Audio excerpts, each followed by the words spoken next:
आसान में बेटा, मॉक 1 जो है एमसीक्यूज का, एएस केमिस्ट्री। क्वेश्चन नंबर 1, इसने कहा कि पहला क्वेश्चन जो है आपके पास, the mixture of 3 isomers of this are पॉलीमराइज्ड।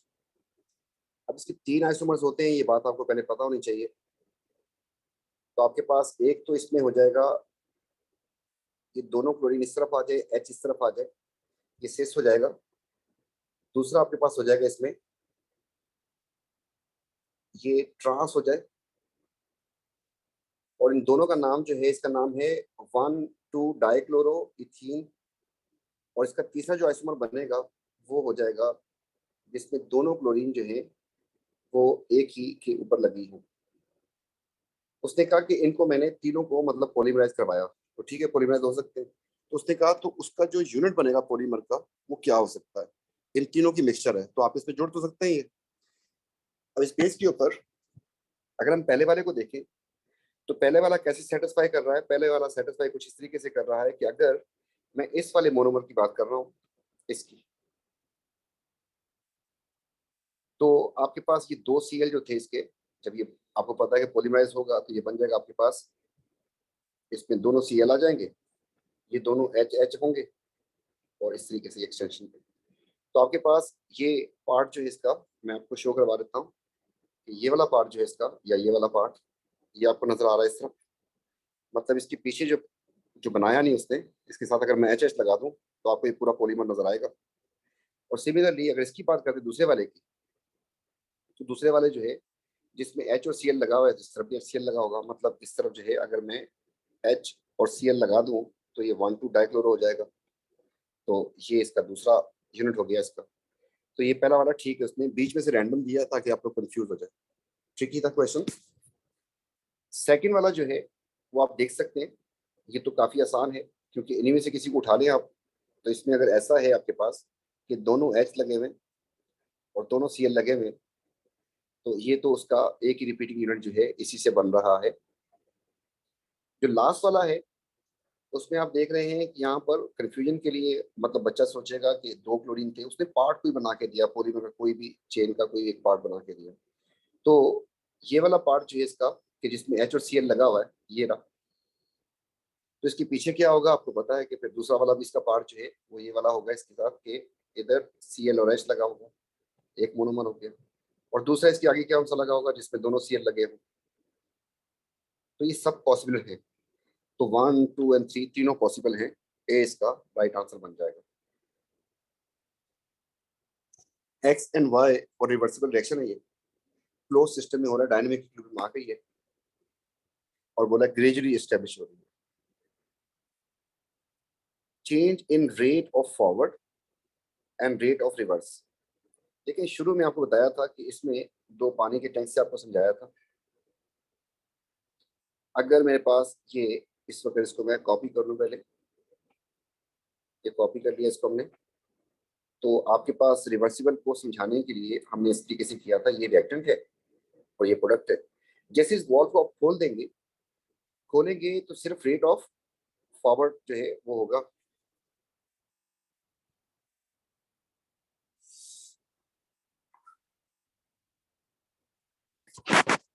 और उसके बाद जो है जब इक्विलिब्रियम आ जाएगी इसमें, तो उस वक्त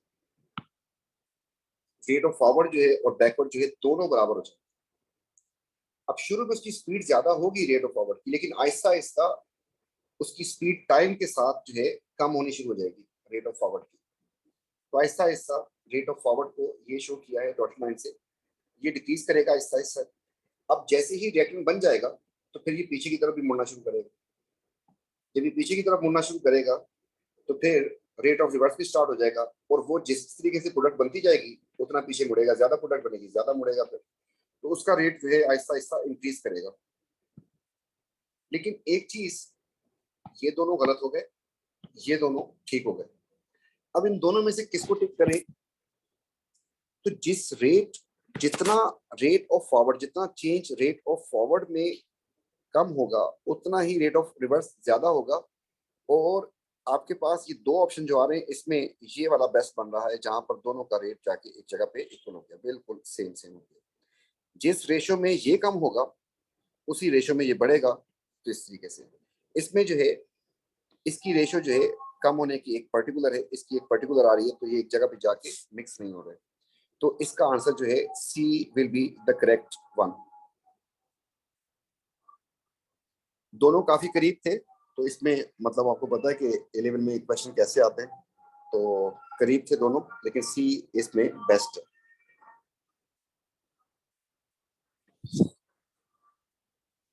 इसके बाद जो है नेक्स्ट क्वेश्चन, इसमें कह रहा है कि पीरियड 3 का कोई एलिमेंट था, बल्कि उसका ऑक्साइड है, और ये दिए हैं आपको ऑक्साइड, पानी से उसका रिएक्शन करवाया, एसिडिक सॉल्यूशन बना। देखें ये तो इनसॉल्युबल है,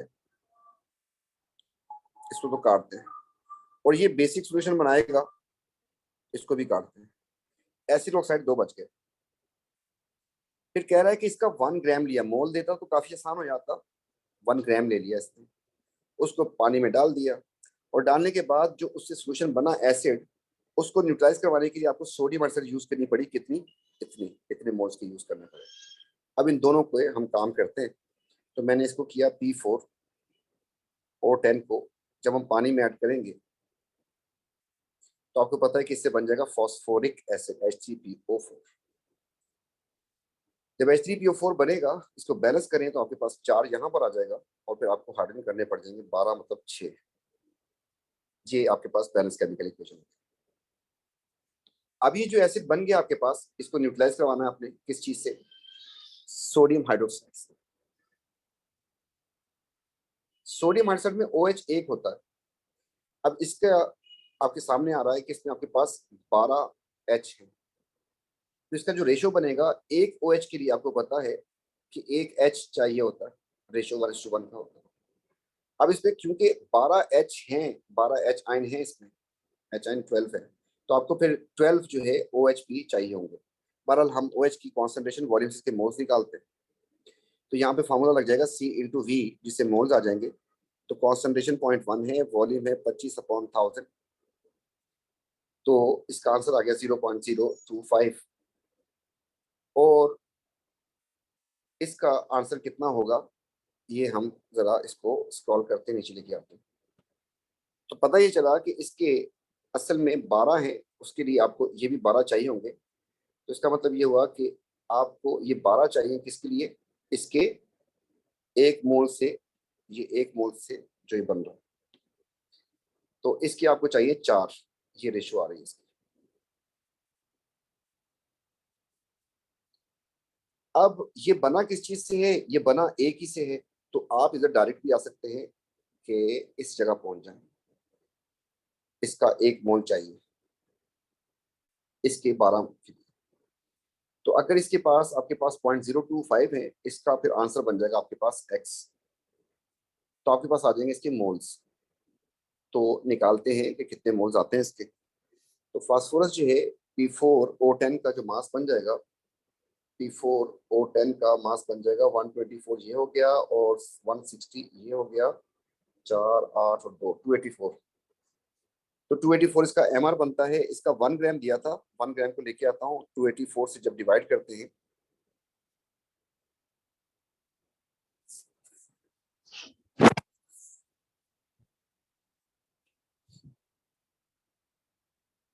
बल्कि इधर ग्राम कर देते हैं, बल्कि ऐसे भी कर सकते हैं इसको, 1 मोल की जगह पे 284 लिखते हैं। ये 284 ग्राम के लिए आपको 12 मोल्स चाहिए इसके। तो इतने के लिए कितने चाहिए होंगे? x। तो जब क्रॉस मल्टीप्लाई करते हैं, इसका आंसर जो है देखते हैं कि 0.1 आ रहा है ग्राम या नहीं आ रहा। इतने ग्राम चाहिए आपको, इक्वेशन से ही बात पता चली। इसका MR लिखा मैंने, इसका मोल्स लिख दिए, क्योंकि उसने ग्राम दिया था इसका, और उसके मोल्स थे आपके पास। और दूसरे तरीके से भी कर सकते थे। तो बहरहाल इसका जो आंसर आ रहा है हमारे पास, ये बन जाएगा, calculator, 284 into 0.025 and divide by 12। तो ये बन रहा है 284 इंटू 0.025 और उसको डिवाइड कर देंगे 12 से, तो 0.5911। तो उसने दिया 1 था, उसने कहा कि 1 यूज हो रहा है, तो ये तो इसके साथ तो मैच नहीं किया। अब दूसरे के लिए करके देखते हैं काम ये, SO3 को अगर पानी में डिजोल्व कर दूं, इससे बन जाएगा आपके पास H2SO4, और एक H2SO4 में क्योंकि 2 H हैं, तो आपको जो सोडियम हाइड्रोक्साइड इसके लिए चाहिए न्यूट्रलाइज करने के लिए, वो चाहिए होगा सोडियम हाइड्रोक्साइड 2 चाहिए होंगे। क्यों? क्योंकि 2 H के लिए 2 H चाहिए। तो आपके पास इसके मोल्स आ गए 2। अगर इसके 2 हो, उसके कितने ग्राम होंगे? तो ग्राम अगर निकालें 48 हो गया, 3 ऑक्सीजन का मास, 32 ये हो गया, और ये 10 और 80 ग्राम चाहिए इसका। 80 ग्राम के लिए 2 मोल चाहिए। हमारे पास मोल्स कितने उसके निकाले थे हमने? 0.025। इसका चेक करते हैं कितना आता है। तो जब इसको हम सॉल्व करते हैं तो ये बन जाता है 80 इंटू 0.025 एंड डिवाइड बाय 2। इसका आंसर आ रहा है हमारे पास, तो आंसर बन जाएगा हमारे पास डी। उसने इतना ही यूज किया था।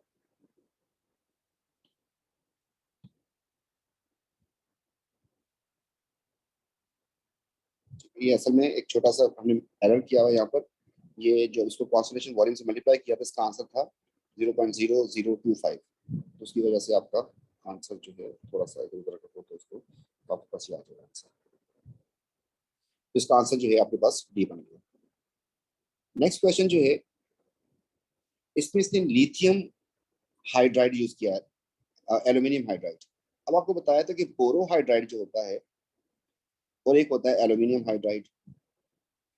बोरोन का साइज जो है छोटा होता है, जबकि एल्यूमिनियम का साइज जो है बड़ा होता है। अब इनमें से अच्छा रिड्यूसिंग एजेंट कौन सा हो जाएगा जो हाइड्रोजन दे सके? तो हाइड्रोजन दोनों के पास है, दोनों रिड्यूसिंग एजेंट हैं, लेकिन इनमें से अच्छा रिड्यूसिंग एजेंट कौन सा वाला बनता है? अच्छा बन जाता है एल्यूमिनियम। तो कीटोन की रिडक्शन के लिए तो आप बोरोहाइड्राइड भी यूज कर सकते हैं एंड एल्यूमिनियम भी कर सकते हैं, दोनों काम कर देंगे इसमें। लेकिन कार्बोक्सिलिक एसिड जो है ये भी रिड्यूस होता है अगर आपके पास एल्यूमिनियम हाइड्राइड हो। तो आपके पास ये कीटोन से बन जाएगी एल्कोहल। तो इसमें आपके पास इस जगह पे एल्कोहल बन जानी चाहिए, जैसे ऐसे इसमें आ रही है और इसमें आ रही है। तो ये 2 ऑप्शन हमारे पास सही निकला है, ये भी सही है और ये भी सही है।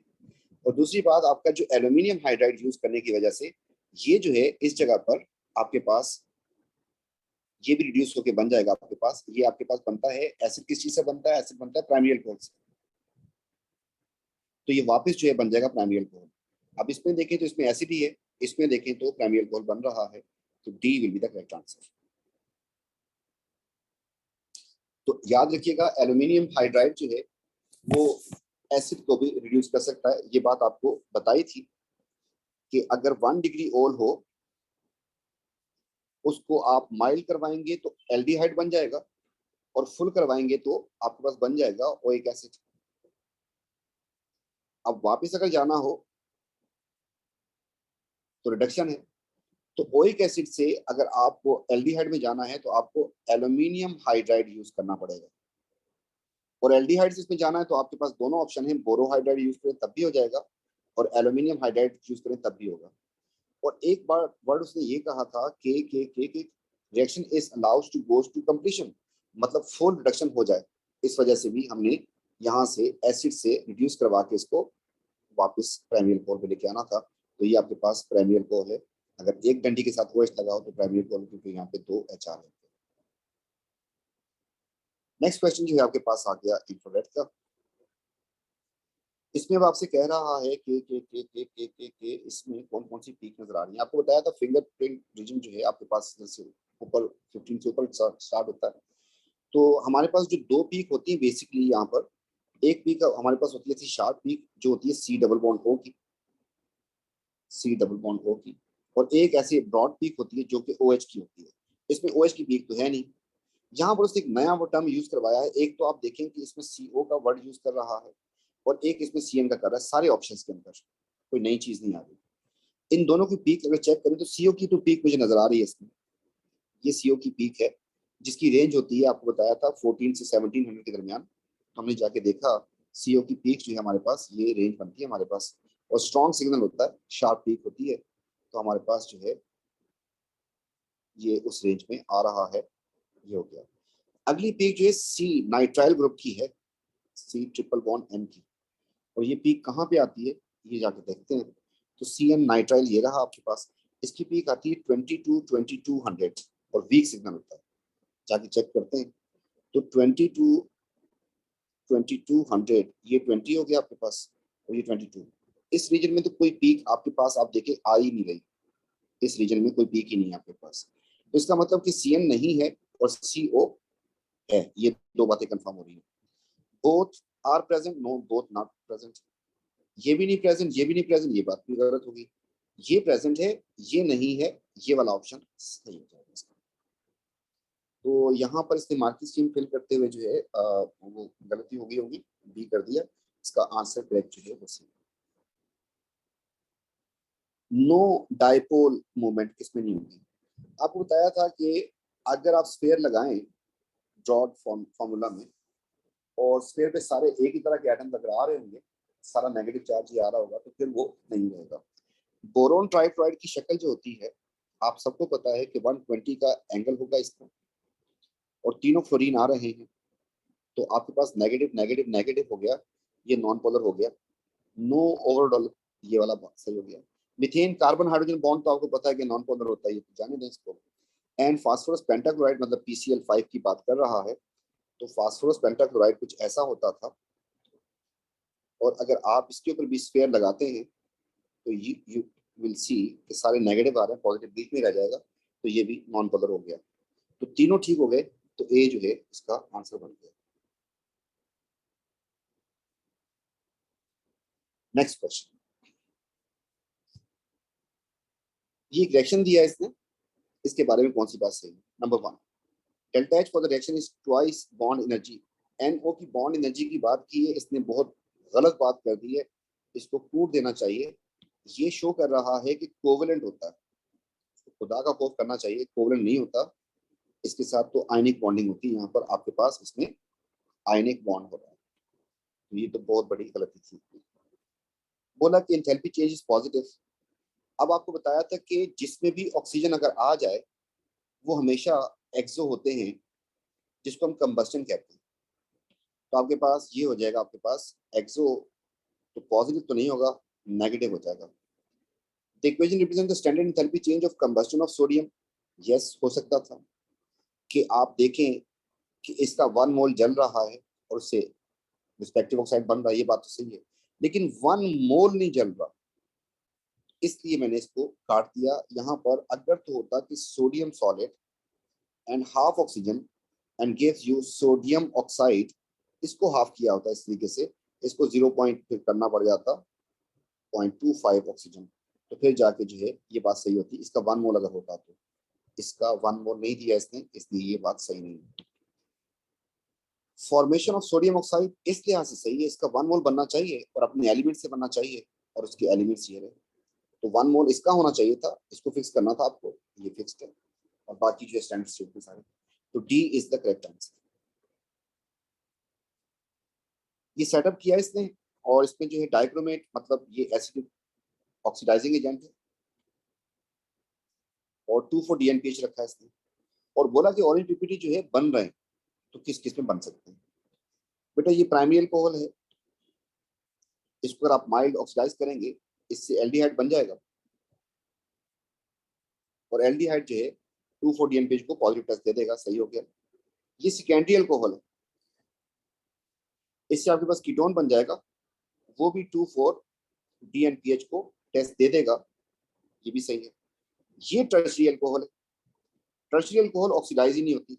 जब ऑक्सीडाइज नहीं होती तो ये देता ही टेस्ट किसको है, एल्डिहाइड को एंड कीटोन को। तो इससे तो कुछ होना ही नहीं है, वो अल्कोहल अल्कोहल ही रहेगी, तो टेस्ट नहीं आएगा। तो 1 into B will be the correct answer. Carbon several different form में एग्जिस्ट करता है, इसमें से बकमिस्टर फुलरीन का मतलब C60 वाला, एंड ग्रेफीन जो बड़ी सी आपके पास शीट आ रही होती है, इसमें आपके पास हेक्सागोनल रिंग्स होते हैं बड़ी सी, बकमिस्टर दोनों एलोट्रोप हैं। इसके लिए कौन सी बात, अच्छा ग्रेफीन के लिए, दोनों के लिए कौन सी बात सही है? बोथ हैव डीलोकलाइज्ड इलेक्ट्रॉन, जी बिल्कुल। आपको बताया था डायमंड गलती से, बाकी सब ग्रेफाइट है, क्योंकि हर कार्बन जो है, चाहे ये C60 हो, इसमें भी हर कार्बन 3 से अटैच होता है, चाहे ग्रेफीन की शीट हो, इसमें भी कार्बन 3 से अटैच होता है। जब 3 से अटैच होगा तो उनका एक जो इलेक्ट्रॉन बच जाता है वो डीलोकलाइज हो जाता है स्ट्रक्चर के अंदर।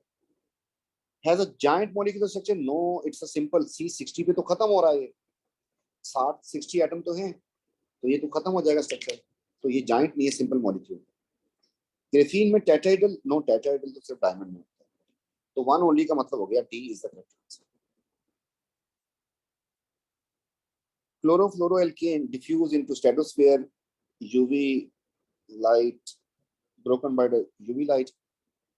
Depletion of ozone, depletion of ozone का आपको बताया था कि ओजोन जो है O2 में कन्वर्ट होती है, ये इसकी बैलेंस इक्वेशन है।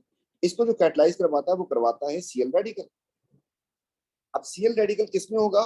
ऐसा हाइड्रोकार्बन, ऐसा हाइड्रोकार्बन जिसपे Cl हो वही टूट सकता है, और अगर फ्लोरीन हो तो वो नहीं टूट सकता। तो chlorine radical yes, chlorine radical नहीं, वो करता ही नहीं है, इसकी रिएक्शन आपको पक्की करवाई हुई है। एंड अल्काइल रेडिकल नहीं, सिर्फ क्लोरीन रेडिकल करता है, तो 1 ओनली का मतलब हो जाएगा D. Water ammonia take part in the reaction to produce ammonium ion, ये लिखा वाटर और ये लिखा अमोनिया, और बन गया हमारे पास अमोनियम आयन, एंड साथ बन जाएगा OH negative. Ammonia molecule and ammonium ion do not have dipole, ये तो बहुत बड़ी भंड हो गई, नो डू नॉट पोलराइज, इसमें हाइड्रोजन बॉन्डिंग होती है भाई, बात को गलत कर रहा है, अमोनिया में हाइड्रोजन बॉन्डिंग होती है, तो पहली स्टेटमेंट जो है आपकी रॉन्ग हो गई। Bond angle changes from 109.52 of in ammonia, ammonia में होता ही 107, और 107 से इसमें 109.5 हो जाएगा, इसने उल्टा लिखा हुआ। अगर ये यहाँ पे लिखता 107 से 109 हो जाता है, फिर ये बात सही होती, ये बात गलत हो गई। रेडॉक्स रिएक्शन, ये रेडॉक्स रिएक्शन नहीं है, एसिड बेस रिएक्शन रेडॉक्स नहीं होते, और आप चेक भी करें तो आप चेक कर सकते हैं। तो अमोनिया में हाइड्रोजन की वजह से चार्ज हो जाएगा +3, इस पे आ जाएगा -3। यहाँ पर अगर देखते हैं तो इसका चार्ज, नेट चार्ज हो गया +1, 4 हाइड्रोजन की वजह से प्लस, इसको एक्स किया, इसका भी -3। याद रखिएगा अमोनिया अमोनियम ये acid base reaction, acid base reaction कभी रेडॉक्स नहीं होते, तो इस बात पे भी इसको काट देंगे। Water acting as an acid, acid क्या होता है? एसिड होता है प्रोटॉन डोनर, प्रोटॉन का मतलब H पॉजिटिव का डोनर। तो देखते हैं इसकी शक्ल, इस फॉर्म से इस फॉर्म में चला गया, तो इसने क्या किया, एक्चुअली डोनर है, तो ये वाली बात सही हो गई कि ये डोनर के तौर पे कर रहा है, ये एसिड हो गया, जबकि ये बेस हो गई क्योंकि ये एक्सेप्ट कर।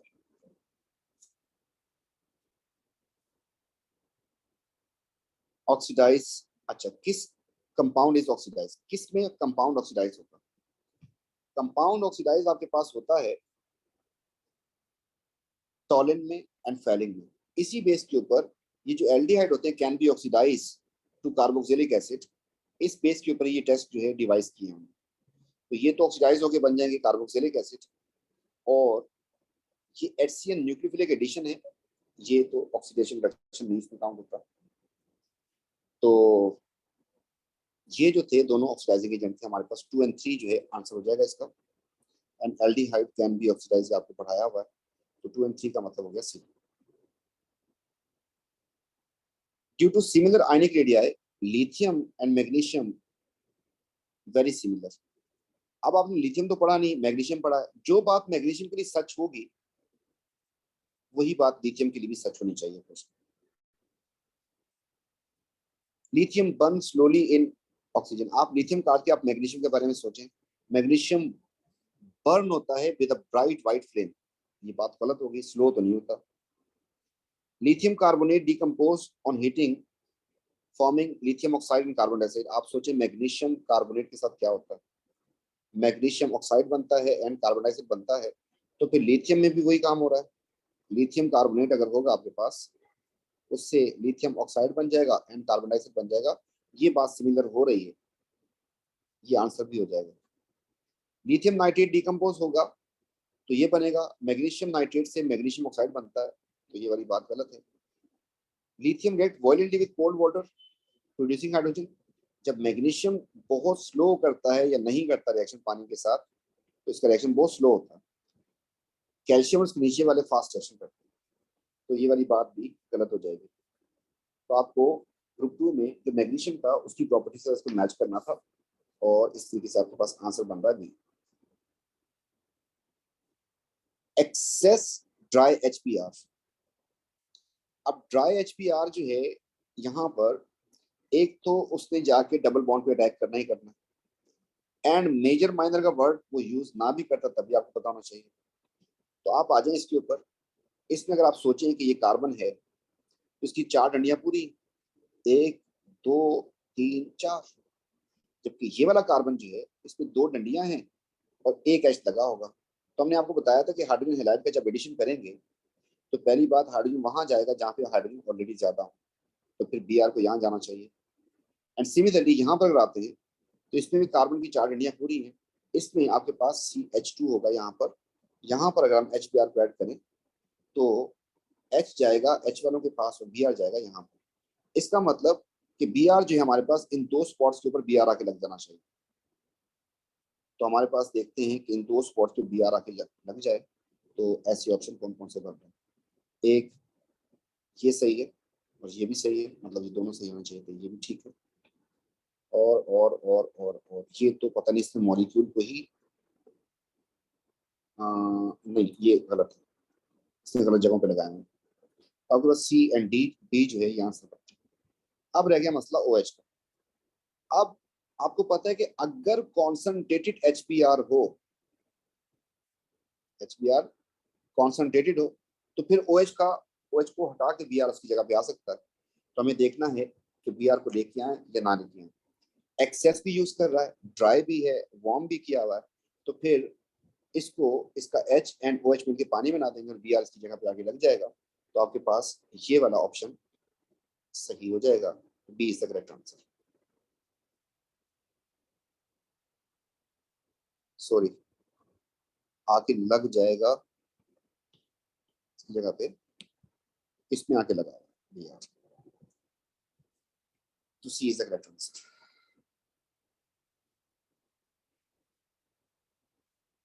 कैटेलिटिक कन्वर्टर में कौन सी gases react with oxygen. Catalytic converter में NO2 के साथ क्या होता है, ये तो टूट के N2 बन जाती है, रिएक्शन तो नहीं किया। अनबर्न्ड हाइड्रोकार्बन का मतलब होता है CXHY, ये कन्वर्ट हो जाते हैं कार्बन डाइऑक्साइड एंड वाटर में, इसके लिए ऑक्सीजन चाहिए होती है। एंड कार्बन मोनोऑक्साइड, ये कन्वर्ट हो जाती है कार्बन डाइऑक्साइड में, इसमें भी ऑक्सीजन चाहिए होती है। उसने क्या रिएक्शन ऑक्सीजन के साथ हो तो एक तो ये करेगा और एक ये करेगा, ऊपर वाला नहीं करेगा। 2 और 3 का मतलब हो गया सी। 4 कंपाउंड ये सी का किसमें ऑड नंबर सिग्मा के आ जाए। टाइम कंज्यूमिंग था थोड़ा सा, खैर कर लेते हैं। तो ये एल्कीन है, इसकी शक्ल अगर बनाने की कोशिश करें तो हमारे पास बन जाएगा डबल बॉन्ड और ये कुछ ऐसा। इस वाले को बनाएं तो आपके पास ये कुछ ऐसा हो जाएगा, बोल के बनाएं पूरा। इस वाले को बनाते हैं हम लोग तो ये बन जाएगा CH3, फिर C double bond O and H। जबकि इस वाले को बनाते हैं तो फिर CH3 and C double bond O and O and H। Sigma क्या होते हैं, सिग्मा होते हैं वो वाले बॉन्ड, सिंगल बॉन्ड्स। तो काउंटिंग करते हैं, 1 2 3 4 5 6 7 8, इसमें आए 8, इस वाले में 1 2 3 4 5, इसमें एक सिग्मा है एक पाई है, डबल बॉन्ड में एक सिग्मा एक पाई होता है। यहाँ पर आपके पास 5 आ रहे हैं, इसमें आते हैं 1 2 3 4 5 एंड 6, इसमें 6 आ रहे हैं आपके पास।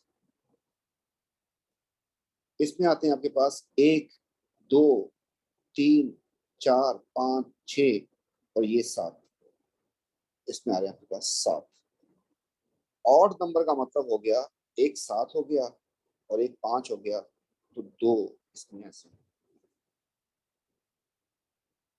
नेक्स्ट क्वेश्चन में ये कंपाउंड दिए और ये कह रहा है कि what is skeletal formula of the compound when this is reacted with acidified KMnO4।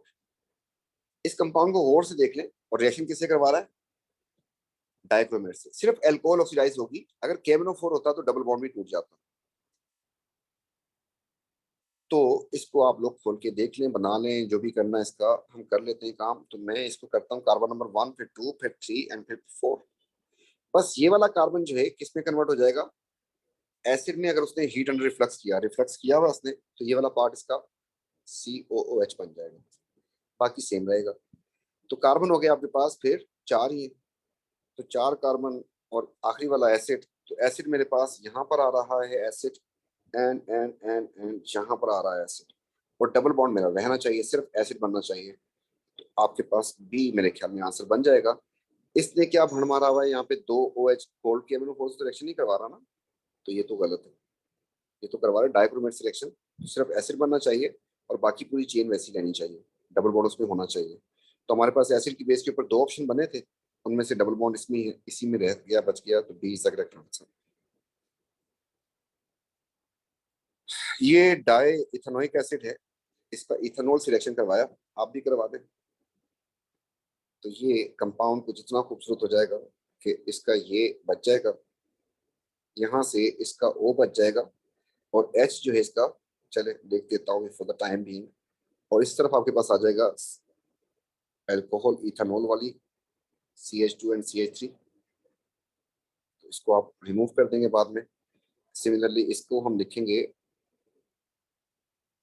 CH3 CH2OH, और इसमें भी ऐसे ही पानी इसमें से रिमूव हो जाएगा, तो ये इसका फार्मूला बन जाएगा। अब आपके पास यहाँ पर ये बात देख लें कि इस तरफ और इस तरफ आपके पास C2H5 होना चाहिए। उसके बाद आपके पास O2 का डबल बॉन्ड जो आना है वो आएगा। जैसे यहाँ से मैं इसको रिमूव करूं, अगर, और यहाँ से इसको रिमूव कर दूं और फिर इसको फार्मूले को क्लोज करने की कोशिश करें, तो आपके पास होगा CH3 CH2, इधर से आ जाएगा आपके पास O2, फिर C और फिर O2, और फिर आपके पास आ जाएगा यहाँ पर CH2 एंड CH3। तो पहले वाले को देखते हैं, इसमें ये CH3 CH2H5 ये बच रहा है आपके पास, इस तरफ भी आ रहा है, लेकिन ये कार्बन इसके साथ कनेक्टेड है, उसमें 3 कार्बन बन रहे हैं, गलत हो गया।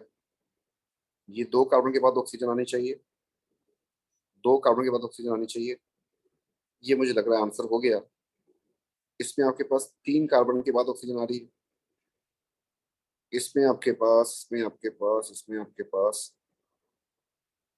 कुछ अजीबो गरीब 1 कार्बन के बाद ही ऑक्सीजन आ गई, तो ये गलत हो गया। तो आपके पास दोनों तरफ इथेनॉल लगना चाहिए था, इस वजह से B will be the correct answer. ठीक है, इसको खोल के गौर से देख लें आप लोग, यही शक्ल बनेगी इसकी।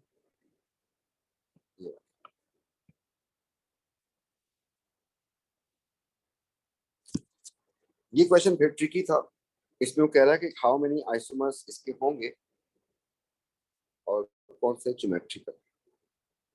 देखिए इसमें कार्बन कार्बन तो कोई भी नहीं है, सिस्टांस कर सकता है कुछ जगहों से, सिस्टांस यहाँ से तो नहीं कर सकता क्योंकि दोनों एच जो है सेम सेम है, टर्मिनल पे नहीं करता सिस्टांस, ना ये कर सकता है। अच्छा ये भी कर सकता है, ये भी कर सकता है। जब ये दोनों कर सकते हैं तो आपके पास फार्मूला होता है 2 पावर n होता है, तो जिसकी वजह से आपके पास बन जाएंगे 4 आइसोमर। देखिए इसमें मॉलिक्यूल में एक छोटा सा मसला था जिसकी वजह से गलती हो रही होगी, और वो ये है कि इस मॉलिक्यूल में सिमेट्री है। गौर से देखें, सिमेट्री है।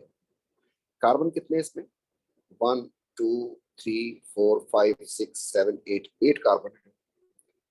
और ये वाला पार्ट जो एक्जैक्टली सेम है, वो जो बनने तो 4 ही चाहिए थे, लेकिन सिमेट्री की वजह से इसका एक आइसोमर वही रह जाएगा। अब इसको सिस्टांस करना है इन 2 पॉइंट्स की, टर्मिनल वाले नहीं करेंगे। तो आपके पास इसका अगर मैं स्केलेटन बना के आपको शायद समझा सकूं, तो बीच वाला एक कार्बन मैंने बनाया ऐसे करके, इसके साथ ये हो गया सिंगल बॉन्ड और फिर ये हो गया डबल बॉन्ड। फिर इस तरफ गए हम, यहाँ से डबल बॉन्ड हो गया और यहाँ से ये ऐसा हो गया। काम करके देखते हैं कार्बन कितने बढ़ रहे हैं, 1 2 3 4 5 6 7 8 पूरे। अब इस वाले में अगर गौर से देखें तो देखें टर्मिनल वाला तो सिस्टांस नहीं करना था, तो छोड़ दें इसको। ये भी यहाँ से भी कटोरा बन रहा है, यहाँ से भी कटोरा बन रहा है, ये बन गया आपके पास सिस सिस सिस और दोनों सिस। इसका दूसरा आइसोमर बनाऊंगा तो वो कर दूंगा मैं ट्रांस। अब ये हो गया आपके पास पहला वाला सिस सिस का, जबकि दूसरा वाला ट्रांस है। अब पहले वाले को ट्रांस कर रहा हूँ और दूसरे वाले को सिस कर रहा हूँ, ऐसे किया, ये ट्रांस हो गया और ये सिस हो गया। इधर से इसको मैंने कर दिया ट्रांस और इधर से कर दिया सिस। आप ये बात नोट करते रहे कि प्रोबेबिलिटी जिस तरीके से निकलती वैसी, पहले सिस सिस रखा दोनों को, एक को सिस किया, एक को ट्रांस किया। अब ट्रांस कर रहा हूँ और इस बेस के ऊपर एक मॉलिक्यूल मैंने और बनाना जिसमें दोनों ट्रांस ट्रांस होंगे, उसको भी ले आते हैं। तो ये आपके पास यहाँ से इस तरफ गए तो ये ट्रांस हो गया और इसको भी नीचे कर दें तो ये भी ट्रांस हो गया। तो अब इसमें आपके पास ये भी ट्रांस है और ये भी ट्रांस है। जिनको नहीं याद बता दूं, अगर ऐसे कटोरा डबल बॉन्ड से हो तो सेस होता है कटोरा, और अगर सीढ़ी बनी हो तो ट्रांस। ये यहाँ पे कटोरा बन रहा है, जबकि यहाँ पर आप देखें सीढ़ी बन रही है तो ये ट्रांस है। यहाँ पर आपके पास सीढ़ी बन रही है तो ट्रांस है, यहाँ पर आपके पास कटोरा बन रहा है तो सेस है। यहाँ पर आपके पास सीढ़ी बन रही है ट्रांस है, यहाँ से आपके पास सीढ़ी बन रही है ट्रांस है। असल में ये दोनों मॉलिक्यूल एक जैसे हैं। ये अगर मैं इसको 180 पे रोटेट कर दूं, ये वाला बन जाएगा। इसलिए इन दोनों आइसोमर्स को सिमेट्री की वजह से ऐसा हुआ, वरना 4 थे, पक्का आंसर था इसका 4। लेकिन सिमेट्री होने की वजह से ये दोनों सेम बन रहे हैं, ट्रिकी था, इसलिए इसको हमने एक काउंट किया। तो आपके पास एक ये हो गया फिर, और एक हो गया ये वाला, तो टोटल हो गए 3।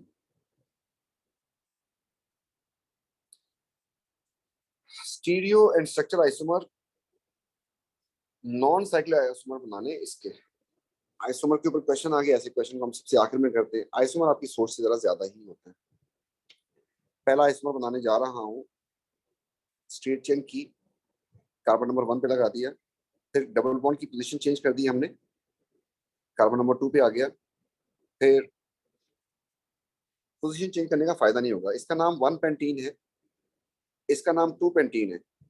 और अगर मैंने ऐसे किया, इसको इधर लगा दूं, इसका नाम भी 2 पेंटीन होगा, क्योंकि गिनती इसमें अब यहाँ से स्टार्ट होगी, पहले यहाँ से स्टार्ट होगी, तो ये दोनों एक जैसे हो जाएंगे। इसलिए अगला रूल ये था, कार्बन चेन छोटी कर दे, छोटी कर दी मैंने, डबल बॉन्ड लगा दे, पोजीशन नंबर 1 पे लगा दी, और जो कार्बन कट किया उसको ब्रांच बनाए, ब्रांच टर्मिनल पे नहीं होती, इधर लगा दे, एक हो गया। और अब जो है डबल बॉन्ड को अपनी जगह पे रखें, इसको इधर लगा दें, ये दूसरा हो गया। और फिर डबल बॉन्ड की पोजीशन चेंज करते, इसको इधर कर दिया मैंने, इसको इधर कर दिया, क्योंकि इसका नाम आप समझ रहे हैं कि 1 ब्यूटीन है, इसका नाम भी 1 ब्यूटीन है, और मिथाइल की पोजीशन चेंज हो रही है, इसका नाम 2 ब्यूटीन है। अब इसको मैं अगर इधर कर दूं, कार्बन को इस वाले को हटा के नेक्स्ट वाले में इधर कर दूं, तो वो वही वाला बन जाएगा जो ऊपर बनाया मैंने, ये दोनों सेम हो जाएंगे, इसलिए बनाने की जरूरत नहीं है।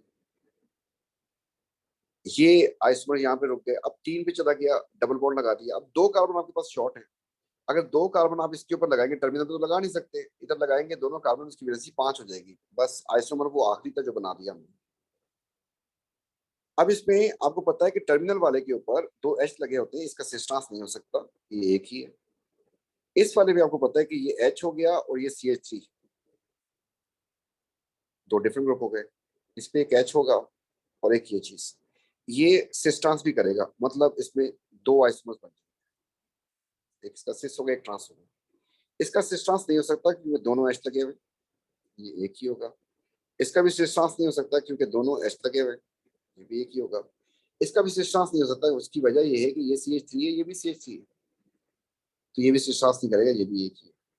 तो टोटल आइसोमर्स बन गए आपके पास 1 2 3 4 5 6, 30 तक रखना। Carbon monoxide burn readily to form carbon dioxide, अच्छी बात हो गई जी। कार्बन मोनोऑक्साइड रेडियली कन्वर्ट हो जाती है कार्बन डाइऑक्साइड में, स्पीड में सब जाती है। ऐसा क्यों? नंबर 1 उसने कहा कि +4 oxidation state is more stable then +2। तो यहाँ पे अगर चेक करें कार्बन की ऑक्सीडेशन स्टेट +2 आ रही है, यहाँ पर +4 आ रही है। अगर वो आगे जाना चाह रहा है इसका मतलब कि ये ज्यादा स्टेबल होगी, ये बात ठीक हो गई। Standard therapy change of formation of carbon dioxide is more negative than formation of carbon monoxide. एक बात आप ध्यान में रखिएगा, जितनी ज्यादा ऑक्सीजन आते हैं उतनी ज्यादा एनर्जी रिलीज होती है। इस बेस के ऊपर formation of carbon dioxide will be more negative, it's true.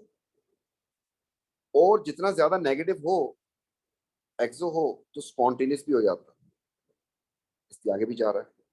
तो वो कार्बन डाइऑक्साइड में क्यों जाना चाह रहा है? क्योंकि कार्बन डाइऑक्साइड बनने से ज्यादा एनर्जी रिलीज होती है, इसलिए कार्बन मोनोऑक्साइड भी कार्बन डाइऑक्साइड में कन्वर्ट हो रही है। ठीक है, ये वाली बात।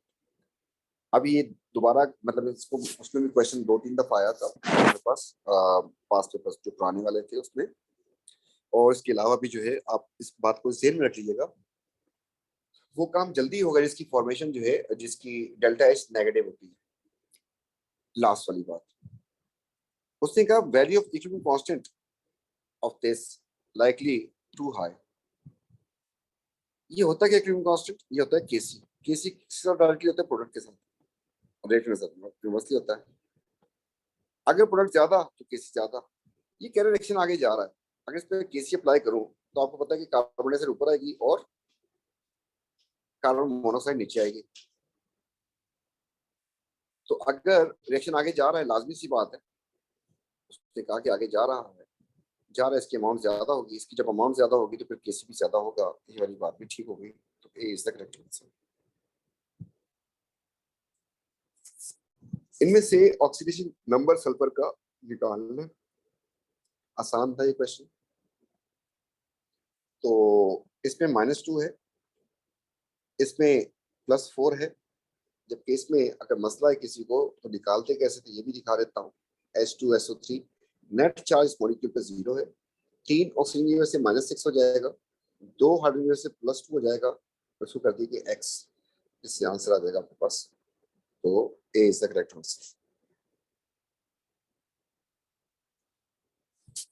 ये क्वेश्चन मेरे ख्याल में इस मॉक का सबसे अजीबोगरीब क्वेश्चन था, जिसमें बच्चे का पहुंचना काफी मुश्किल था। बाहर हाल करते हैं। कहा कि अमोनियम क्लोराइड से रिएक्शन करवा दो, प्रोड्यूस एल्कलाइन गैस। ये का बात तो मैं कसम खा के बता सकता हूँ। अमोनियम सॉल्ट के साथ अगर कोई बेस रिएक्शन करे तो फिर अमोनिया गैस बनती है, जो कि एल्कलाइन गैस होती है। यही एल्कलाइन गैस होती है। अब मुसीबत ये है कि ना, ये तो ऐसे भी इसको तो छोड़ दें, ये अल्कोहल है, ये भी बेस नहीं होती, ये एस्टर है, ये भी बेस नहीं है, ये भी कुछ नहीं है। अब यहाँ पर करे बंदा तो क्या करे, इसमें कोई भी मतलब मैं कह रहा हूँ कि आपकी नॉलेज से एक्सीड कर रहा है। तो विच सब्सटेंस, अब इस सब्सटेंस का मामला क्या है? ये सब्सटेंस जो है हाईली सॉल्युबल होगा, हाईली सॉल्युबल। क्यों? सोडियम का सॉल्ट है, इसका मतलब यहाँ पर CH3 CH2 and O negative की फॉर्म में घूम रहा होगा और Na पॉजिटिव की फॉर्म में। जब इसके पास अमोनियम आयन आएगा, इसका H टूट के इसके पास चला जाएगा, क्योंकि ये इस फॉर्म में अनस्टेबल है।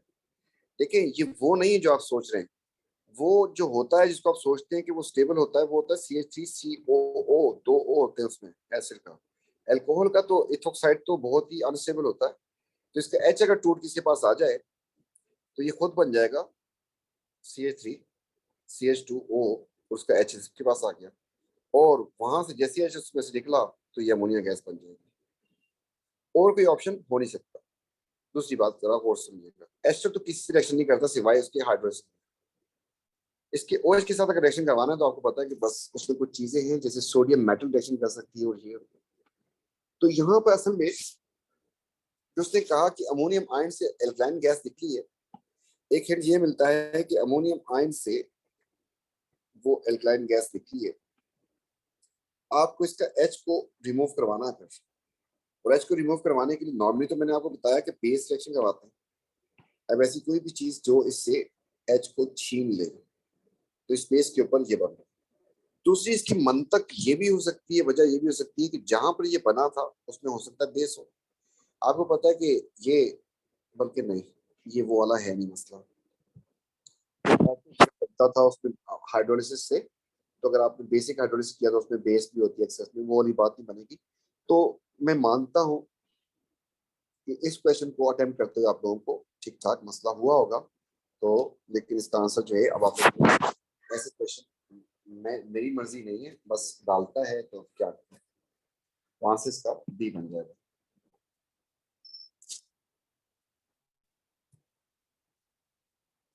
बैरियम और बैरियम हाइड्रोक्साइड के बारे में बातें हो रही हैं, तो ग्रुप 2 की कहानी आ गई। आपको पता है कि ऊपर होता है बेरिलियम, फिर उसके बाद होता है मैग्नीशियम, फिर होता है कैल्शियम, फिर होता है स्ट्रोंशियम, फिर होता है बैरियम। रेडियम को नहीं पढ़ते क्योंकि रेडियो एक्टिव होता है, इसको काट देते हैं, और बेरिलियम डायगोनल रिलेशनशिप करता है, इसको भी काट देते हैं। तो जब इनको जलाया जाता था, इसका ब्राइट व्हाइट फ्लेम था, ब्राइट व्हाइट। इसका ब्रिक रेड, इसका हो जाता था रेड, जबकि इसका हो जाता था ग्रीन। तो पहली बात तो ग्रीन फ्लेम होगा जब जलाया जाएगा इसको। अगली बात, इनके कौन से हाइड्रोक्साइड पानी में सॉल्युबल होते हैं? कैल्शियम और उसके नीचे वाले, वो सॉल्युबल होते हैं। और एल्कलाइन मतलब इस, ये जो है इसको मैंने ग्रुप 1 के साथ मैच कर दिया था। Lithium, sodium, potassium, rubidium, caesium, francium, इनके साथ मैंने अटैच कर दिया था। इनको एल्कली मेटल कहते हैं, इनको एल्कलाइन अर्थ मेटल कहते हैं। तो ये वाले जो है आपके पास, इनके ऑक्साइड हाइड्रोक्साइड जो है, हाइड्रोक्साइड के, वो सॉल्युबल होते हैं।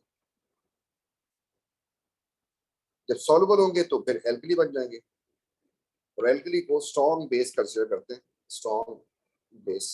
इसलिए पीएच 13 हो जाएगी। B is the correct answer. Next question. तो इस क्वेश्चन में ये कह रहा है कि reaction 2 require high temperature than reaction 1।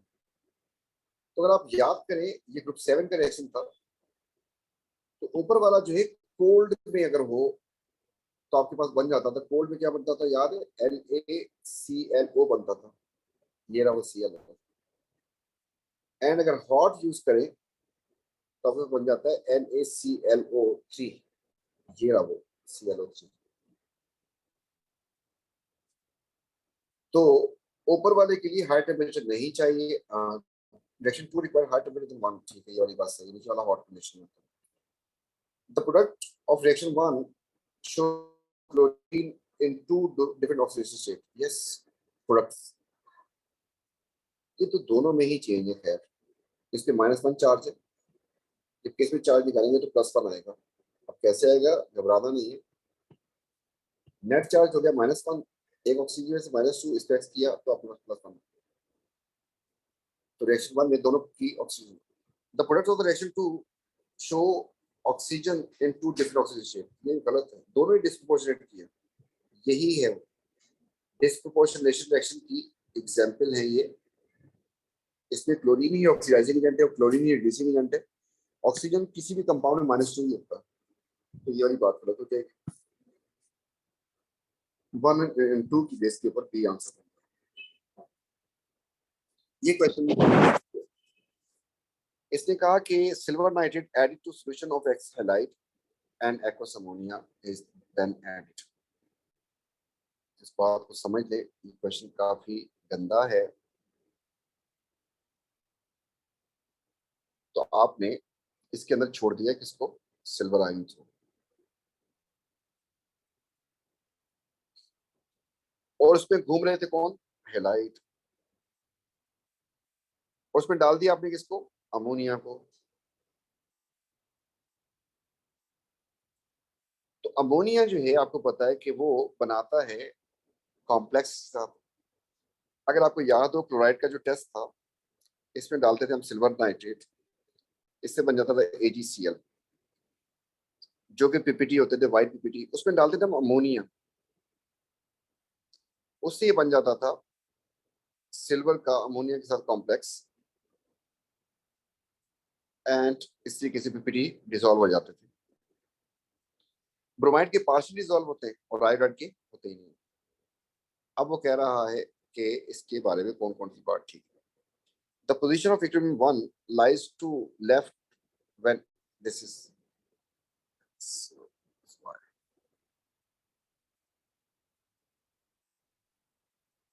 अच्छा,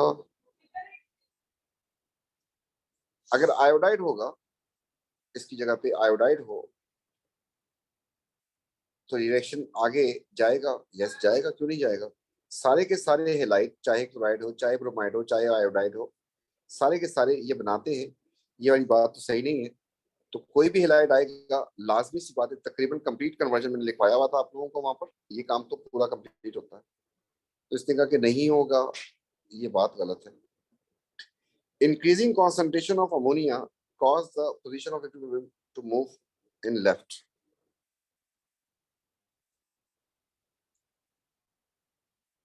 ये वाली बात थोड़ी सी अजीब सी है कि अगर आप अमोनिया की कॉन्सेंट्रेशन बढ़ा देंगे, तो ये सारे के सारे अमोनिया इनको ऑक्यूपाई कर लेंगे।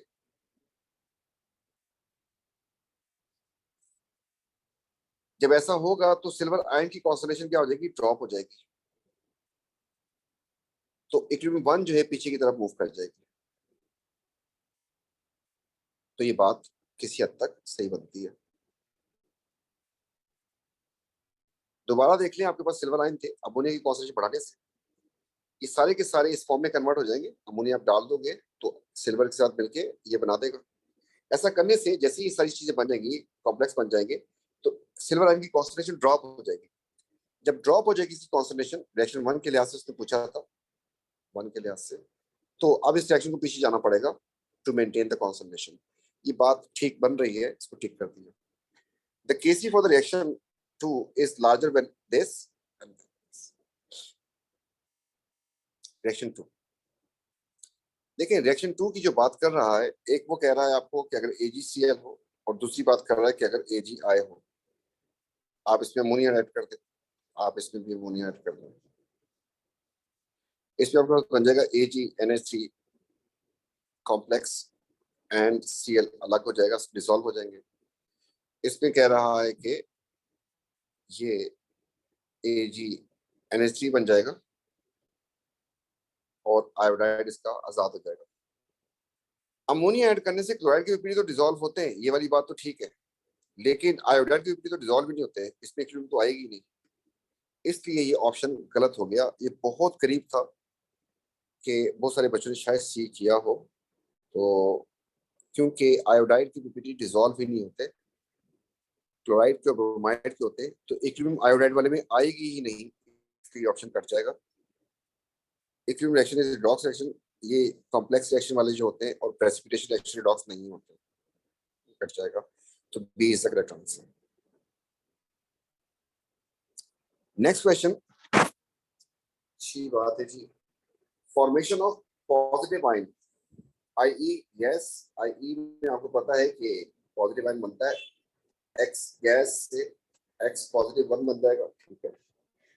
Hydraulic fission of covalent bond, जैसे HCl था, दोनों इलेक्ट्रॉन अगर यही उठा देगा तो आपके पास पॉजिटिव आयन बन जाएगा एंड नेगेटिव बन जाएगा। पॉजिटिव बन रहा है इसमें भी, पहला ठीक दूसरा ठीक। एंथैल्पी ऑफ एटमाइजेशन, एटमाइजेशन में तो 1 मोल ऑफ एटम बनता है, पॉजिटिव आयन नहीं बनता। अगर आपने बनाना है तो ये एटम बनेगा जिस चीज से, अपनी स्टैंडर्ड फॉर्म से, सॉलिड, इसको पॉजिटिव चार्ज किया, तो 1 and 2 B is the correct answer. इसके बाद ये पॉलीमर दिया उसने, कॉम्प्लिकेटेड है थोड़ा सा। आपको बताया था कि आप जो है लंबे थ्रेड को इसमें से सिलेक्ट कर लें जो आपके पास तो जिगजैग में क्रॉस करना है। तो ये थ्रेड ये रहा,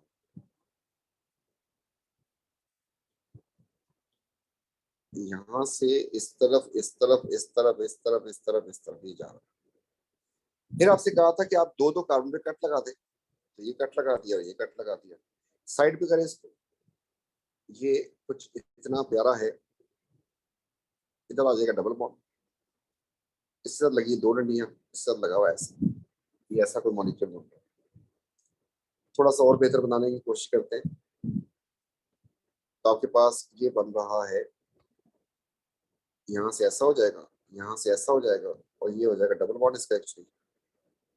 फिर इसके बाद आपके पास यहाँ से ऐसा है, जबकि यहाँ से ये ऐसा है। अब इनमें से कौन सा वाला है, या अल्लाह खैर, इसमें हम लंबी चेन की सिलेक्शन कर लेते हैं। जब ये गंदा फार्मूला है तो लंबी चेन की जब सिलेक्शन करने चलता हूँ तो मेरे पास ये लंबी चेन बन रही है, यहाँ तक पहुंच गया। अगर मैं इस तरफ जाऊं तो एक दो कार्बन आ रहे हैं, इस तरफ जाऊं तो एक दो आ रहे हैं, इस तरफ जाऊं तो एक दो आ रहे हैं, किसी भी तरफ जाऊं दो ही आ रहे हैं। तो मैं इसको मूव करके आगे ले जाता हूँ, सीधा जाता हूँ। गिनती वहां से स्टार्ट होती है जहां से डबल बॉन्ड नजदीक आ रहा है। तो ये हो गया 1 एंड फिर 2 एंड फिर 3 एंड फिर 4 एंड फिर, तो ये 2 पेंटीन हो गया। और इसकी कार्बन नंबर 3 पे इथाइल ग्रुप लगा हुआ है। कार्बन नंबर 3 के ऊपर इथाइल ग्रुप है। कैसे? ये CH2 है, ये CH3 है, एंड कार्बन नंबर 4 पे मिथाइल ग्रुप लगा हुआ है। इसका मतलब हो गया, इसका नाम बन जाएगा आपके पास 4 मिथाइल है, 3 इथाइल है, एंड फिर पेंट है, एंड 2 इन है। इसमें भी लंबी चेन की सिलेक्शन करते हैं। Double bond should be the part of लंबी चेन। इधर तो एक ही है। अब आगे चलूं तो इधर एक, इधर दो आ रहे हैं, इस तरफ जाऊं तो एक और दो आ रहे हैं। किसी भी तरफ जाए वही आ रहा है आपके पास, तो जाने दें। गिनती करते हैं, 1 एंड फिर 2 एंड फिर 3 एंड फिर 4 एंड फिर 5। इसमें कार्बन नंबर 3 के ऊपर लगा हुआ ethyl group CH2 and CH3, जबकि इस पे लगा हुआ आपके पास CH3। देखते हैं इस नाम के साथ मैच कर रहा है। 4 मिथाइल, तो हमारे पास भी 4 पे मिथाइल आ रहा है। 3 इथाइल, तो 3 पे इथाइल आ रहा है। एंड पेंटुइन, तो 2 पे पेंटुइन। पहला ही ऑप्शन सही निकल आया, तो A is the correct answer. Half cell से बैलेंसिंग करनी होती है, तो आप पहले देख लें कि इसके साथ क्या हुआ। ये मैंने लिख दिया, तो आप लिखें इसको कि ClO3 नेगेटिव जो था वो बन गया है ClO4 नेगेटिव। और दूसरा इसको भी देखें कि ये जो था आपके पास ऐसा था, इन दोनों को भी नीचे उतारें तो MnO4 नेगेटिव जो था वो कन्वर्ट हो गया है MnO2 में। हाफ सेल बैलेंसिंग के लिए जो रूल था, पहली बात कि एटम को बैलेंस करें, क्लोरीन बैलेंस्ड है। फिर ऑक्सीजन की बैलेंसिंग के लिए वाटर यूज करते थे। आपके पास ऑक्सीजन यहाँ पे 3 है, यहाँ पर 4 है, तो आपको वाटर लगाना पड़ेगा इस तरफ 1। अब ऑक्सीजन बैलेंस होगी। और फिर जो है आपको हाइड्रोजन को बैलेंस करने के लिए H+ लगाने पड़ते थे, तो इधर आ गए। आखिरी चीज चार्ज की बैलेंसिंग। देखिए चार्ज इस तरफ इसके ऊपर -1 चार्ज है, इसके ऊपर चार्ज 0 है, तो नेट चार्ज हो गया -1। इस तरफ चार्ज चेक करते हैं, इसमें -1 चार्ज है, इसमें पॉजिटिव चार्ज है, तो नेट चार्ज हो गया आपके पास +1। अब इन दोनों में डिफरेंस कितना बन रहा है? -1 से +1। तो आपको पता है कि आप -1 से फिर 0 में जाएंगे, फिर +1 में जाएंगे, तो आपके पास 1 और 2 पॉइंट बनते हैं। इसका मतलब हो गया कि 2 इलेक्ट्रॉन्स मोर पॉजिटिव सेट में। तो मैंगनीज तो बैलेंस है। ऑक्सीजन की बैलेंसिंग की बात करते हैं तो 4 इधर है, 2 इधर है, तो आपको वाटर लगाने पड़ेंगे बैलेंसिंग के लिए, तो 2 पानी लगाने पड़ेंगे। ऑक्सीजन बैलेंस होगी, हाइड्रोजन आ गया, हाइड्रोजन के लिए आपने लगा दी 4 H पॉजिटिव। अब नेट चार्ज इस तरफ 0 है, क्योंकि ये भी 0 है, ये भी 0। इसका चार्ज 4 है, इसका चार्ज -1 है, तो नेट बन गया +3, इधर आ गया C2। तो मोर पॉजिटिव साइड पे आपको इलेक्ट्रॉन लगाने होते तो आपको यहाँ पे लगाने पड़ेंगे 3 इलेक्ट्रॉन। अब उसने कंबाइन किया इन दोनों को, तो दोनों को ऐड करने से पहले आपको क्या करना होता है, मल्टीप्लाई करना होता है। किस चीज से? ऐसे नंबरों से कि दोनों के इलेक्ट्रॉन्स बराबर हो जाए, कैंसिल आउट हो जाए। ऊपर वाले में आपके पास 2 इलेक्ट्रॉन्स हैं, नीचे वाले में आपके पास 3 इलेक्ट्रॉन्स हैं, इसलिए आप ऊपर वाले को 3 से मल्टीप्लाई कर दें और नीचे वाले को 2 से मल्टीप्लाई कर दें। ऐसा करने से आपके पास जो बन जाएंगी वैल्यूज, हम कलर डिफरेंट कर लेते हैं ताकि आपको साफ नजर आए। ये 3 हो जाएगा, ये भी 3 हो जाएगा, ये भी 3 हो जाएगा, ये हो जाएगा 6 और ये भी हो जाएगा 6। इसको हमें करना है 2 से मल्टीप्लाई, ये हो जाएगा 6, ये हो जाएगा 2, ये हो जाएगा 8 और ये हो जाएगा 2 और ये हो जाएगा 4। अब इलेक्ट्रॉन से तो कैंसिल आउट होना था, सबको पता है। उसके अलावा क्या क्या कैंसिल आउट हो रहा है, इलेक्ट्रॉन को काट दो। फिर आप देखिए आपके पास हाइड्रोजन आयन और वाटर का भी मसला बन रहा है, तो मैं इनको सर्वे करने जा रहा हूँ। तो वाटर यहाँ पे 3 है और यहाँ पर वाटर 4 है, इसका मतलब ये टोटल खत्म हो जाएगा, यहाँ पर 1 बच जाएगा आपके पास। इस तरीके से एक चीज और नोट करें कि हाइड्रोजन आयन यहाँ पे 6 है, यहाँ पर है 8, ये हो जाए खत्म, ये बच जाएगा आपके पास 2। इसलिए जब इसकी नेट इक्वेशन लिखेंगे तो आपके पास बन जाएगा 3ClO negative and 2 manganate and 2 H positive. तो आपके पास इसका नंबर 3 होना चाहिए। एक ही ऑप्शन बन रहा है आपके पास, इसका नंबर 2 होना चाहिए और इसका नंबर आपके पास हाइड्रोजन आयन का 2 होना चाहिए। D is the correct answer.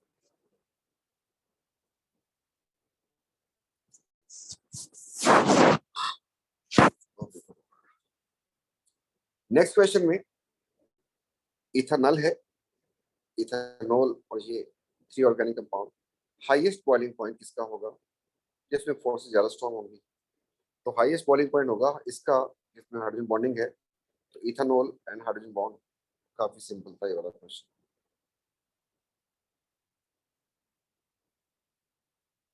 इस क्वेश्चन में मार्क पेड़े से नहीं, तो इस क्वेश्चन में कह रहा है कि row identify strong suitable material to prepare butane nitrile.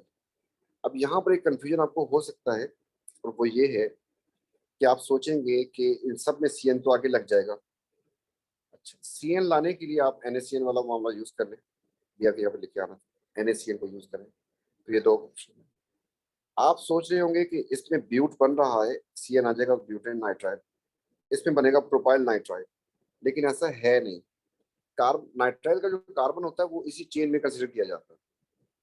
तो CH3 CH2 एंड CH3 था, अभी तक ये प्रोप था। जैसे ही इसमें कार्बन नेक्स्ट आएगा नाइट्राइल वाला, तो ये बन जाएगा आपके पास ब्यूटाइल। इसलिए आपके पास ये ऑप्शन होना चाहिए था। अगर आपने इसमें ऐड कर दिया तो ये बन जाएगा पेंटाइल, कार्बन 5 हो जाएंगे। ब्यूट का मतलब आपके पास 4 कार्बन होने चाहिए थे, तो आपके पास इसमें 1 2 3 और 4 पूरे हो रहे हैं। नेक्स्ट क्वेश्चन,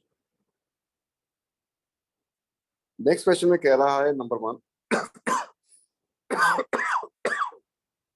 इस मॉलिक्यूल में एस्टर लिंकेज कितने? तो बेटा एक एस्टर ये रहा और एक एस्टर ये रहा, तो 2 हो गया इसका आंसर। फिर इसने कहा कि रिंग जो है एक्स का और वाई का, इनमें से प्लेनर है या नॉट प्लेनर है। अब आपको ये बात आपको प्लेन और नॉन प्लेनर वाली रिंग्स के लिए दोबारा बता देता हूँ, मैंने कहीं बताई तो थी। 3 का रिंग एंड 4 का रिंग प्लेनर होता है। इसके बाद 5 में ये 4 प्लेनर होते हैं और ये जो है आउटवर्ड जा रहा होता है। 6 में ये 4 प्लेन में होते हैं, 2 आउटवर्ड जा रहे होते हैं आउट ऑफ प्लेन। इस तरीके से आपके पास 4 के बाद वाले नॉन प्लेनर हो जाते हैं। अब इसमें ये दोनों ही नॉन प्लेनर हैं, both neither out planar and neither out planar, तो D is the correct answer. Diamond, pure carbon, ये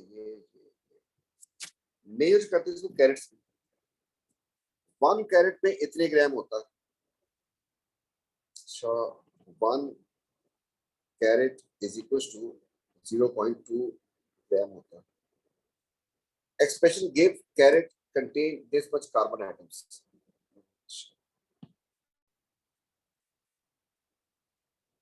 इतने कार्बन एटम हो जाएंगे।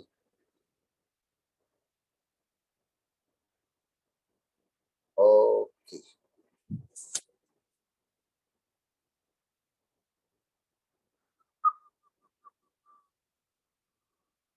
तो ये बन जाएगा हमारे पास, ये एक मोल की बात हो रही है, तो अगर मैं इसको मोल में कन्वर्ट कर दूं, इसको मैं डिवाइड कर दूं 12 से, तो ये मोल बन जाएगा। तो आपके पास फिर बन जाएगा इसमें ये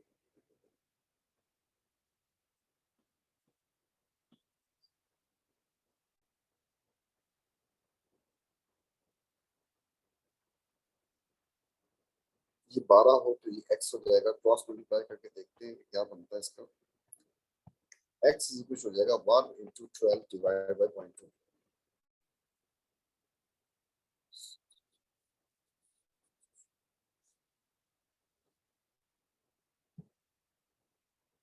तो सी आंसर, ठीक है।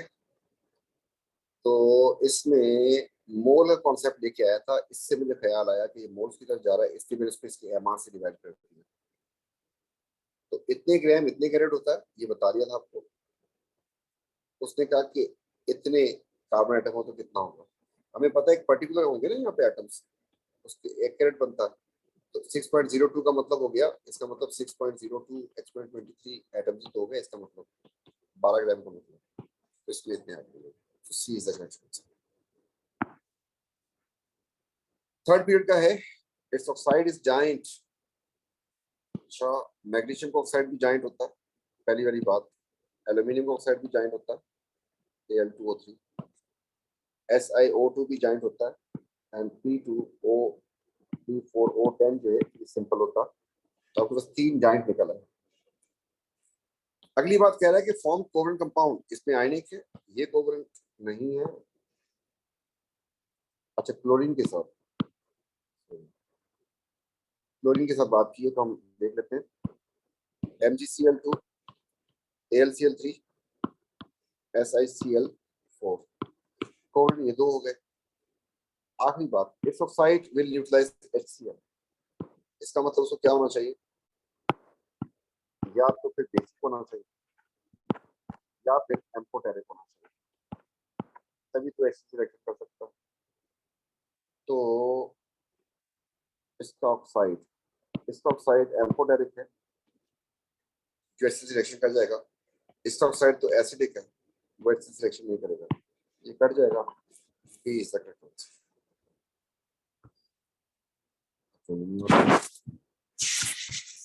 है।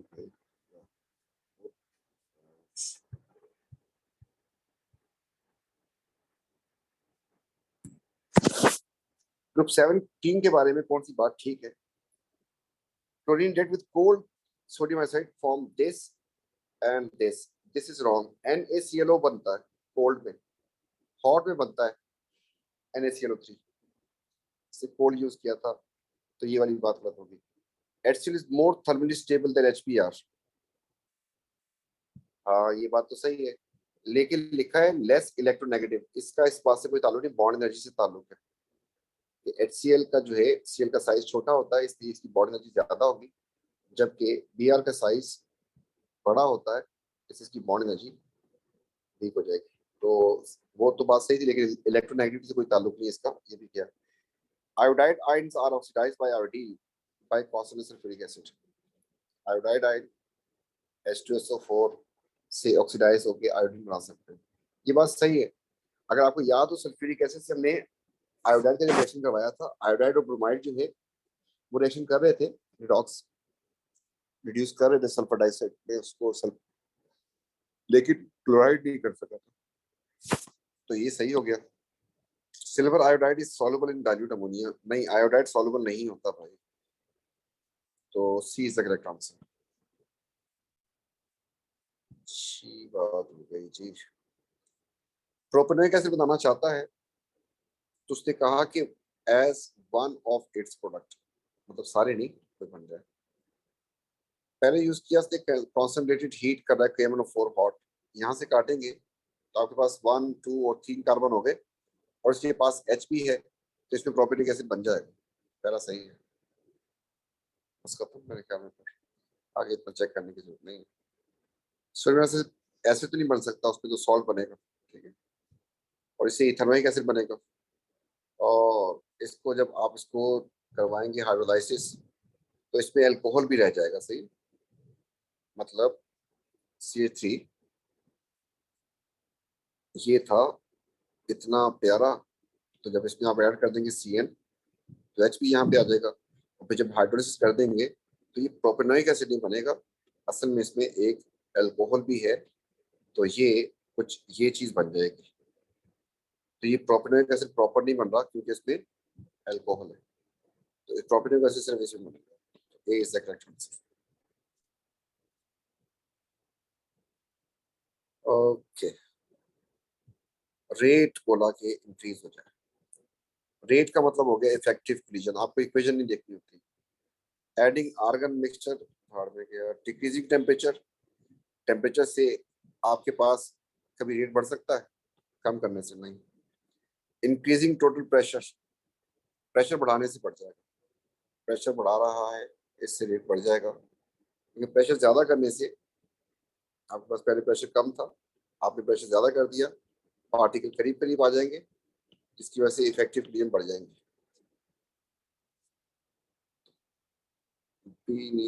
आंसर। फिर आपके पास क्वेश्चन आ गया और सबकी फॉर्मेशन दी हुई है, फॉर्मेशन फॉर्मेशन फॉर्मेशन, इसकी फॉर्मेशन दी थी यार, उसकी तरफ कर दिया मैंने, एंड पॉजिटिव 50.6 लिख दिया, 2 मोल है 2 मोल भी लिख दिए।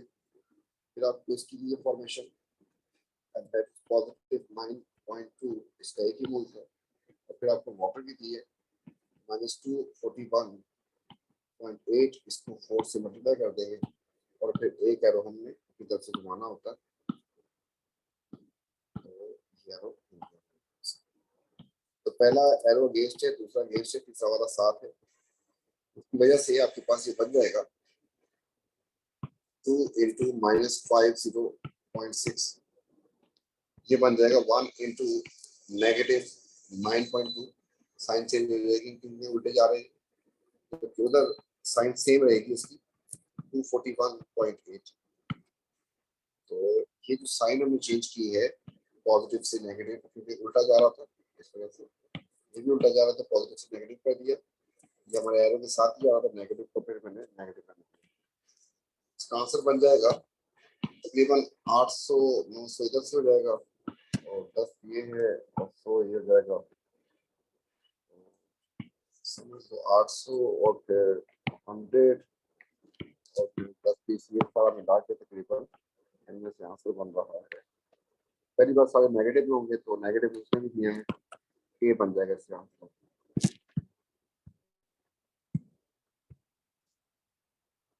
प्रेजेंस ऑफ कैटलिस्ट से क्या फर्क पड़ेगा, तो कैटलिस्ट ऐड करने से पीक को कुछ नहीं होगा, peak lower at height, peak lower at height काटो इसको, peak remain same, peak remain same, सही है, and A move to left, इस तरफ आ जाती है पोजीशन की, C is the correct. Smallest bond angle, इसमें आपके पास 120 का एंगल होगा, आपको पता है, इसमें आपके पास 109.5 का भी है, और कीटोन है तो आपको पता चल रहा होगा, इसमें आपके पास 109.5 का भी है, जो कि 4 की वजह से है, और इस 3 की वजह से आपके पास 120 भी होगा। अमोनियम आयन में सबको पता है कि 109.5 होता है, एंड अमोनियम में पता है सबको कि 107 होता है। तो स्मॉलेस्ट पूछा था उसमें, स्मॉलेस्ट बी ही आ रहा है बस। Okay option